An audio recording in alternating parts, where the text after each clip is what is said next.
वाहन चोरी करणारा सराईत आरोपी उमेश नागनाथ भोसले याच्यावर पोलीस आयुक्त एम राजकुमार यांनी एमपीडीए कायद्याअंतर्गत स्थानबद्धतेची कारवाई केली। शहरातील फौजदार चावडी, जेल रोड तसेच जोडबाई पेठ या पोलीस ठाणे हद्दीत वाहन चोरी करणारा नागनाथ भोसले आज सराईत गुन्हेगार आहे। त्याने मागील काही वर्षापासून सातत्याने मोटारसायकल चोरी करणे, घातक शस्त्राने धमकावणे यासारखे गंभीर स्वरूपाचे गुन्हे तो करत आलाय। त्याच्यावर गंभीर स्वरूपाचे एकूण 12 गुन्हे दाखल आहेत।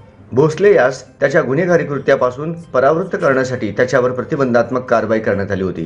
मात्र त्यानंतरही त्याच्या वर्तनात कोणताच बदल झाला नाही।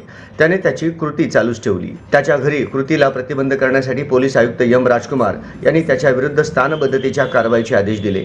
त्याला पुणे येथील येरवडा कारागृहात दाखल करण्यात आले आहे। ही कारवाई पोलीस आयुक्त एम राजकुमार यांच्या मार्गदर्शनाखाली पोलीस उपायुक्त डॉक्टर दीपाली काळे, पोलीस उपायुक्त विजय कबाडे, सहाय्यक पोलीस आयुक्त राजन माने, पोलीस आयुक्त प्रताप पोमन, वरिष्ठ पोलीस निरीक्षक सुनील दोरगे, फौजदार चावडी पोलीस ठाण्याचे वरिष्ठ पोलीस निरीक्षक अरविंद माने, गुन्हे शाखेचे सहाय्यक पोलीस निरीक्षक तुकाराम घाडगे, police head constable Vinayak Sangamwar आदींनी केली आहे। एकंदरीत परिस्थिती पाहता तडीपारी सारख्या कारवाईत पोलीस आयुक्त एम राजकुमार यांचा रुद्रावतार पाहता गुंडोवालो जरा होशियार यहाँ के हम है राजकुमार या गाण्याची आठवण आल्याशिवाय राहत नाही।